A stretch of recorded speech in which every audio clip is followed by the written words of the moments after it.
Bonjour, bienvenue à la chaîne de SwissGuard. Aujourd'hui, nous allons voir si le baptême des enfants est une grâce ou un sacrilège.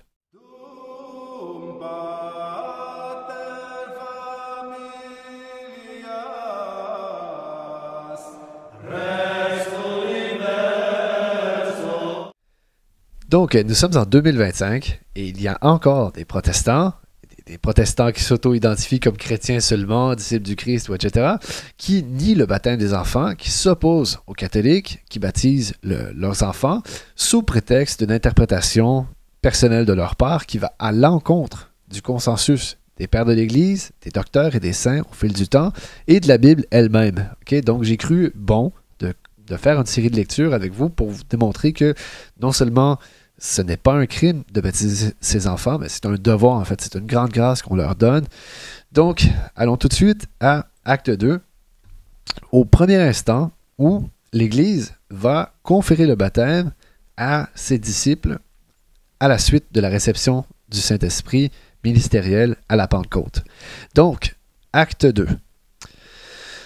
Le jour de la Pentecôte étant arrivé, ils étaient tous ensemble en un même lieu. Tout à coup, il vint du ciel un bruit comme celui d'un vent qui souffle avec force, et il remplit toute la maison où ils étaient assis. Ils virent paraître comme des langues de feu qui se partagèrent et se posèrent sur chacun d'eux. Ils furent tous remplis du Saint-Esprit, et ils se mirent à parler d'autres langues, selon que l'Esprit Saint leur donnait de s'exprimer. Ensuite, allons au verset 16. Ce que vous voyez, c'est ce qui a été annoncé par le prophète Joël. Dans les derniers jours, dit le Seigneur, je répandrai de mon esprit sur toute chair, et vos fils ainsi que vos filles prophétiseront, et vos jeunes gens auront des visions, et vos vieillards des songes. Oui, dans ces jours-là, je répandrai de mon esprit sur mes serviteurs et sur mes servantes, et ils prophétiseront. Et je ferai paraître des prodiges en haut dans le ciel et des miracles en bas sur terre, du sang, du feu et des tourbillons de fumée. Okay? Ensuite, on va aller au verset 38, car c'est toujours là que les protestants vont, ou en fait un des passages fameux où les protestants vont pour justement dire qu'on ne doit pas baptiser les enfants. Donc verset 38 du chapitre 2 du livre des Actes. Pierre leur répondit, « Repentez-vous et que chacun de vous soit baptisé au nom de Jésus-Christ pour obtenir le pardon de vos péchés, et vous recevrez le don du Saint-Esprit. » Donc, en fait, c'est là où les protestants vont dire, vous voyez, ici c'est clair. Okay? Donc, dans le même verset où Pierre demande aux gens de se baptiser, juste avant, au tout début du verset, il dit, repentez-vous. Et un enfant est incapable de se repentir car il n'a pas atteint l'âge de la raison, et en plus, il n'a jamais péché car il n'a pas de faute personnelle, ou etc., etc. Donc, l'enfant ne peut pas pécher, il est sans tâche, etc. C'est un peu une négation du péché originel aussi en même temps, mais ça sera pour une autre vidéo. Donc, ils s'arrêtent là, en fait. Ils s'arrêtent là et disent, voici mon interprétation à cause de ce verset-là. Mais la Bible, autant que le magistère de l'Église catholique, c'est comme un grand casse-tête, ok? On a une pièce ici, et on ne peut pas la faire opposer à une autre pièce. Ils vont ensemble dans la même grande pensée de Dieu, en fait, dans la même grande pensée de Dieu, ecclésiastique, etc. Donc, par exemple, lorsque l'Église dit dans son magistère, hors de l'Église, point de salut, et que, par exemple, une personne qui est baptisée dans une autre foi que l'Église catholique peut se greffer à l'Église catholique par sa charité, par son baptême qui est valide, même s'il est illicite, ben, en fait, ça va ensemble. On ne peut pas dire, ah, vous voyez, ben, en fait, ils se contredisent. Non, c'est que ça va ensemble. En fait, c'est une série d'assertions qui font en sorte qu'on a une grande théologie, qu'on a une grande pensée que Dieu nous communique, en fait, à travers son Église, et qu'à partir de ça, on peut mieux pratiquer la foi, on peut la comprendre, on peut l'expliquer, l'enseigner, et on peut évangéliser avec plus de précision et plus d'efficacité aussi. Okay? Donc, on est plus convaincant quand on connaît la théologie. Donc, c'est la même chose avec la Bible. On ne peut pas prendre un passage et exclure le reste. Tout va ensemble, en fait. Okay? Donc, maintenant, on va aller au verset suivant. Au verset suivant, du verset 38, donc le 39, on voit quelque chose qui est assez intéressant et que les protestants, ils vont toujours couper au verset 38 et arrêter là. Mais c'est le verset 39 déjà nous donne un bon indice. Car la promesse est pour vous, pour vos enfants et pour tous ceux qui sont au loin, en aussi grand nombre que le Seigneur notre Dieu les appellera. Donc, car la promesse est pour vous, pour vos enfants et pour tous ceux qui sont au loin. Donc, la promesse est pour nous et pour nos enfants. OK? Maintenant, on va aller au verset 41-42. Ceux qui reçurent la parole de Pierre furent baptisés. Et ce jour-là, le nombre des disciples s'augmenta de 3000 personnes environ.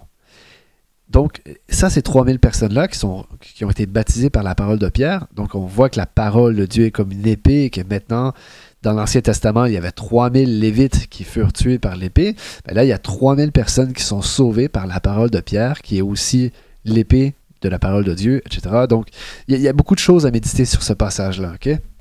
Et des choses qui amènent notamment à la véracité de la papauté, mais bon. 42. Ils étaient assidus aux prédications des apôtres, aux réunions communes, à la fraction du pain et aux prières. Donc, encore une fois, on doit aller à l'Ancien Testament pour comprendre la célébration du sabbat dans les maisons, etc. Donc là, c'est l'Eucharistie qui est célébrée dans les maisons au tout début. Et ensuite, on va construire des endroits particulièrement pour le culte catholique. OK? Donc, là, c'est pas hyper clair, OK, à partir de simplement ce chapitre, mais comme je dis toujours dans toutes mes vidéos à peu près, on doit toujours lire le Nouveau Testament à travers l'Ancien. Okay? C'est à travers l'Ancien Testament qu'on va comprendre le Nouveau. Ça, autant la Bible est claire que les pères de l'Église, on doit toujours lire le Nouveau Testament à la lumière de l'Ancien et l'Ancien est révélé à la lumière du Nouveau. C'est comme ça. Okay? Donc, Pierre nous a donné un indice, en fait. Comme on a lu tout à l'heure, c'est pour ça que j'ai lu ce passage-là, c'est qu'il dit, il est en train de s'accomplir dans Acte 2, la prophétie de Joël. Okay? Donc, on va aller lire Joël au chapitre 2, et là, on va mieux comprendre ce qui se passe à la Pentecôte, okay? Qui est une inversion de la tour de Babel aussi. Là. Donc, Joël chapitre 2, verset 16. Assemblez le peuple, publiez une sainte réunion, rassemblez les vieillards, réunissez les enfants, et les nourrissons à la mamelle. Et les nourrissons à la mamelle. Que le nouvel époux quitte sa chambre et l'épouse son pavillon. Qu'entre le portique et l'autel, les prêtres, ministres de Yahweh, pleurent et qui disent « Yahweh, épargnez votre peuple et ne livrez pas votre héritage à l'opprobre, pour être l'objet des moqueries des nations. Pourquoi dirait-on parmi les peuples, où est leur Dieu? Yahweh a été ému de jalousie pour son pays et il a eu pitié de son peuple. Yahweh a répondu et dit à son peuple, « Voici que je vais vous envoyer le blé, le vin nouveau et l'huile. » Donc les sacrements, hein? Le blé, l'Eucharistie, le vin nouveau, l'huile, l'onction des malades, et le baptême, etc. etc. Okay? Et vous en serez rassasiés. Et je ne ferai plus de vous un sujet d'opprobre parmi les nations. Là, on va aller au chapitre 3. Et il arrivera après cela que je répandrai mon esprit sur toute chair, sans exception, ainsi que les nourrissons à la mamelle. Et vos fils et vos filles prophétiseront. Vos vieillards auront des songes, vos jeunes gens verront des visions, même sur les serviteurs et sur les servantes. En ces jours-là, je répandrai mon esprit. Donc là, en fait, Joël est très clair. Okay? Dans la prophétie qu'il y a dans Joël, il y a une grande assemblée. Et là, il y a des grandes choses qui se passent. Le Seigneur est miséricordieux car ses prêtres l'ont imploré. Et c'est ce que le Christ a dit, hein, si on se rappelle bien. Priez pour que l'Esprit Saint descende sur vous. Et là, ils vont prier, ils vont faire une neuvaine. Et le 10e jour, justement, la Pentecôte, donc 10 jours après Pâques, qu'est-ce qui se passe? L'Esprit Saint descend sur l'Église, l'Esprit Saint ministériel. Et ensuite, l'Église a la pleine force que Dieu voulait lui donner. Et là, ensuite, elle est accomplie, en fait. La naissance complète de l'Église catholique, c'est à la Pentecôte. Et là, elle peut baptiser. Et là arrive la prophétie de Joël où même les enfants et les nourrissons à la mamelle, donc on s'entend que c'est un enfant tout jeune, se font répandre l'Esprit Saint sur eux. OK? Donc là, on ne peut pas dire l'Esprit Saint ne peut pas descendre sur les nourrissons. L'Esprit Saint ne peut pas descendre sur les bébés car la Bible dit le contraire, en fait. Et cette communication de l'Esprit Saint, elle s'est faite à travers le baptême. C'est ça que Acte 2 nous dit. Donc, on ne peut pas, juste avec ça, déjà, nier le baptême des enfants, c'est très grave.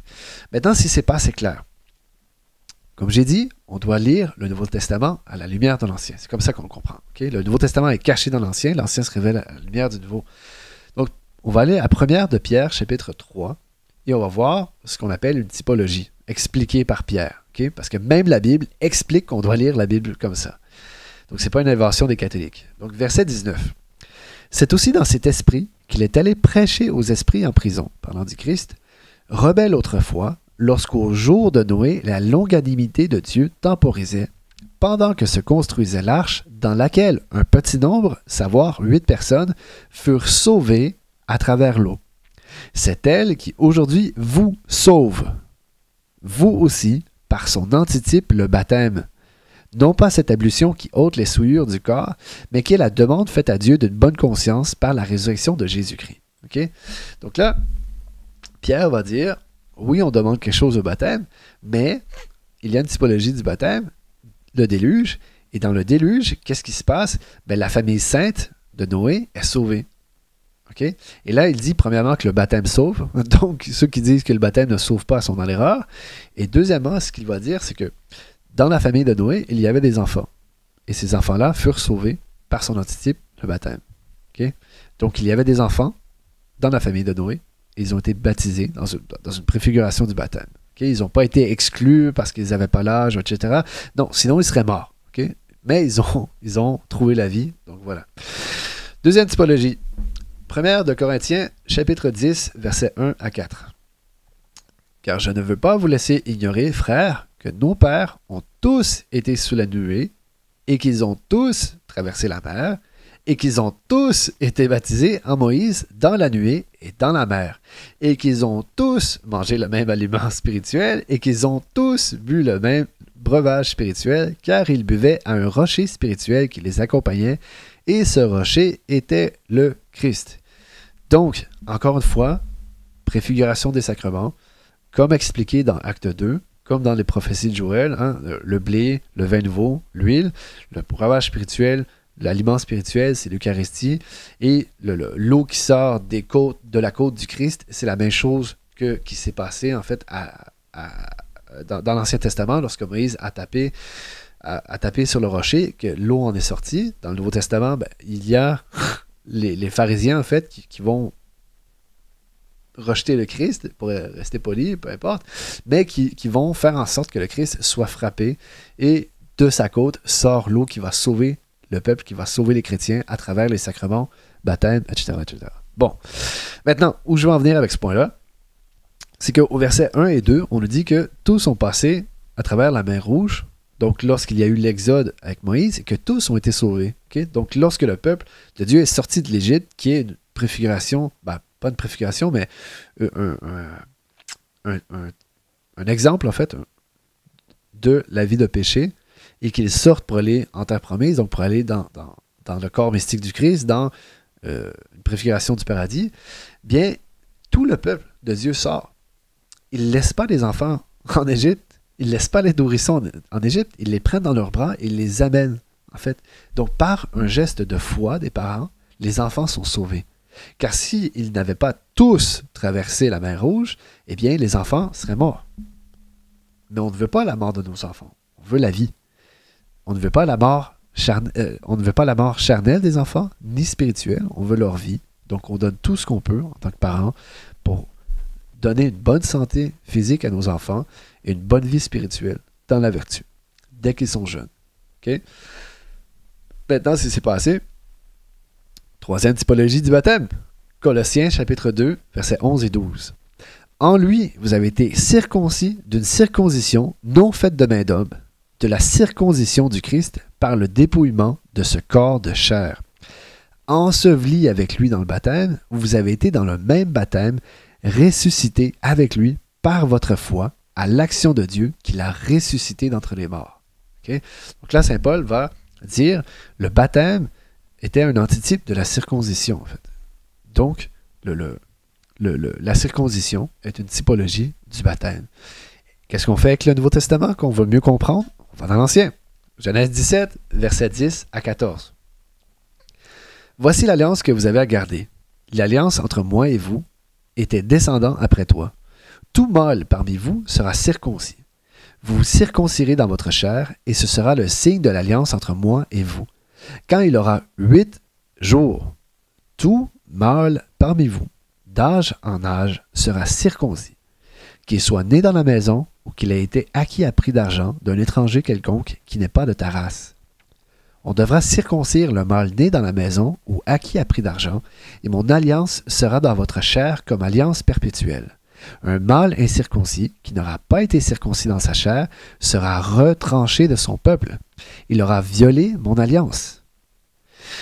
Donc là, ce qu'on voit dans Genèse 17, c'est que si un enfant, après 8 jours, n'a pas été circoncis, ou quelqu'un qui veut se greffer au peuple juif après cet âge, donc quelqu'un qui n'est pas juif, qui est acquis à prix d'argent, ou qui peu importe, qui veut se joindre au peuple de Dieu dans l'Ancien Testament, bien, il doit se circoncire, sinon, il est retranché de son peuple. OK? On s'entend qu'à 9 jours, un bébé n'a aucune faute. La faute est aux parents. Et le bébé, le tout mâle, qui n'est pas circoncis, sera retranché de son peuple. C'est-à-dire qu'il ne pourra pas être sauvé. OK? Maintenant, pour le baptême, ne désespérez pas si vous avez un enfant qui est mort avant le baptême. On prie, ils sont confiés à la miséricorde de Dieu, comme nous dit le catéchisme, et nous pouvons avoir espérance en un Dieu qui est bon, mais ça reste que les parents auraient une faute s'ils avaient eu la possibilité de baptiser les enfants qu'ils ne l'ont pas fait. Okay? S'ils ne le savaient pas, ce n'est pas de leur faute, et vous n'avez pas à vous en vouloir si c'était le cas. Par contre, quelqu'un qui le sait, qui a été dans une situation de laxisme, qui ne l'a pas fait, oui, là, il y aurait une faute. Okay? Mais la prière est là. Dieu est miséricordieux. Vous pouvez vous repentir, peu importe. Okay? Donc, on a le devoir de circoncire nos enfants pour ne pas qu'ils soient retranchés du peuple dans l'Ancien Testament. Et dans le Nouveau Testament, Paul nous dit, cette circoncision, c'est maintenant le baptême. Donc, on a le devoir, pour qu'ils soient greffés au peuple de Dieu, de baptiser nos enfants. Là, vous pourriez dire, oui, mais mes enfants n'ont pas l'âge de la raison. Ils n'ont pas de faute personnelle. À cela, je répondrai plusieurs choses. Premièrement, c'est qu'il y a un péché originel qui est bien clair. Okay? Dans la Bible, on ne fera pas des lectures bibliques pour ça, parce que ça prendrait beaucoup de temps, mais il y a un péché originel qui est transmis par la chair depuis Adam, c'est-à-dire qu'on a une inclinaison au péché, okay? Quelque chose qui nous empêche de la grâce sanctifiante, salvifique, et le baptême est le remède à ça, le premier des remèdes. Okay? Donc, on doit conférer tout ce qu'on peut à nos enfants pour qu'ils soient sauvés, si on a la foi, à moins que vous viviez comme des athées, comme des gens, il n'y a pas de grâce, ou peut-être que Dieu a créé le monde, mais c'est tout, moi, dans ma vie, je vis comme je veux, je vais à la messe une fois à tous les 3 semaines, et c'est assez, ou sinon tous les dimanches, mais je ne fais rien d'autre. Non. Ça, cette pensée-là de boomer laxiste, ça doit arrêter. On doit baptiser nos enfants. Pourquoi?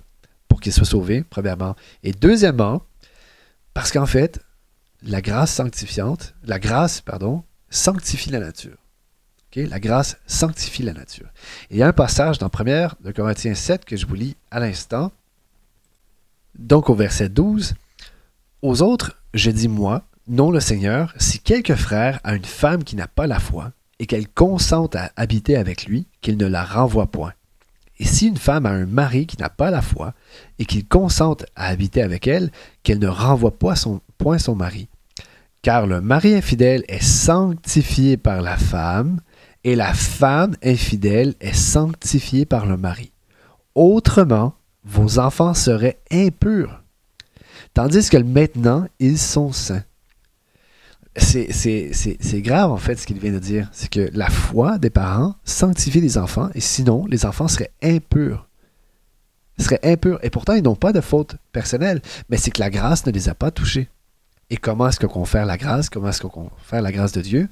Par le baptême, en premier, aux enfants. C'est ça que la Bible nous dit. Et la Bible est très claire. Okay? Quand on regarde, par exemple, des enfants qui sont baptisés, on voit qu'ils ont une grande paix. Ils ne font pas de crise à tout bout de champ, ils ne sont pas toujours fâchés. Au contraire, ils ont un grand talent dans le chant, ils sont en paix, ils sont obéissants aux parents. Et on le voit tout de suite. Hein? On le voit tout de suite. Alors, pourquoi refuser cette grâce sanctifiante aux enfants? Pourquoi dire que non, on peut leur laisser avoir des comportements désordonnés quand ils sont jeunes, et quand ils seront grands, ben là, ils choisiront de suivre le Seigneur ou non.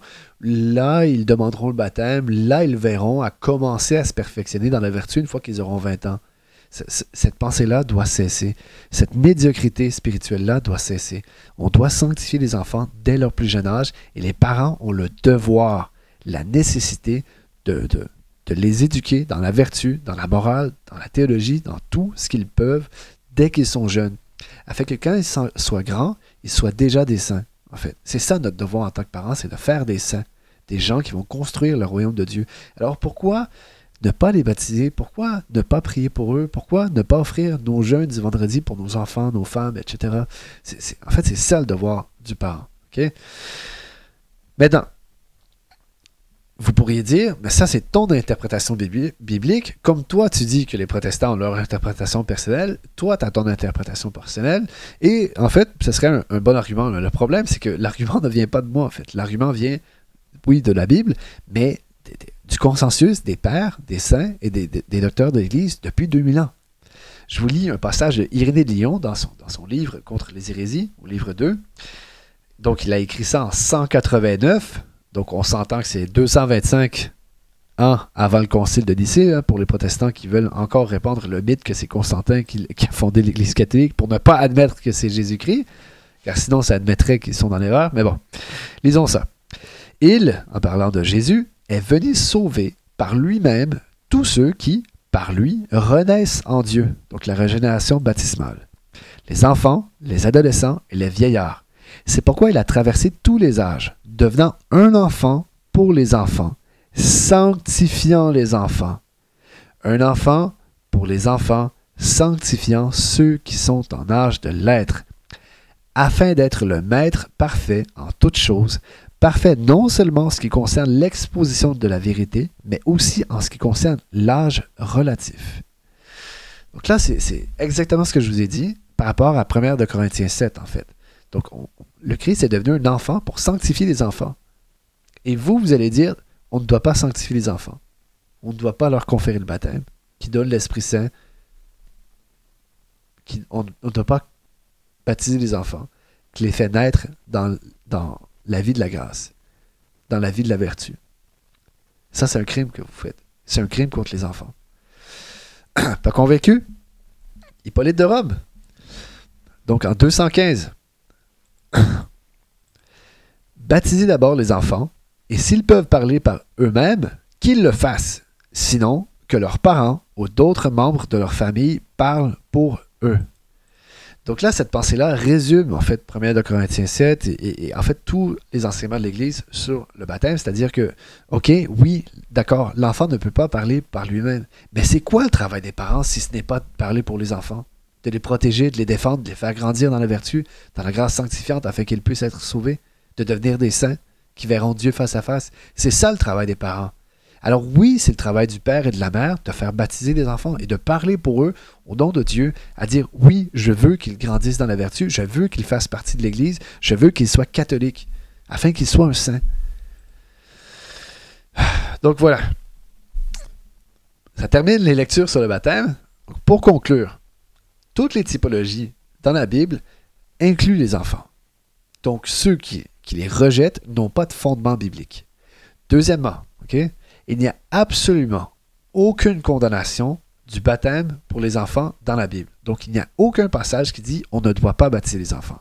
Ça, c'est une interprétation tardive des protestants afin de rejeter des dogmes catholiques et d'affaiblir la puissance de l'Église catholique en négligeant les saints, en fait, en négligeant la sainteté et en faisant en sorte qu'il y ait moins de saints sur terre.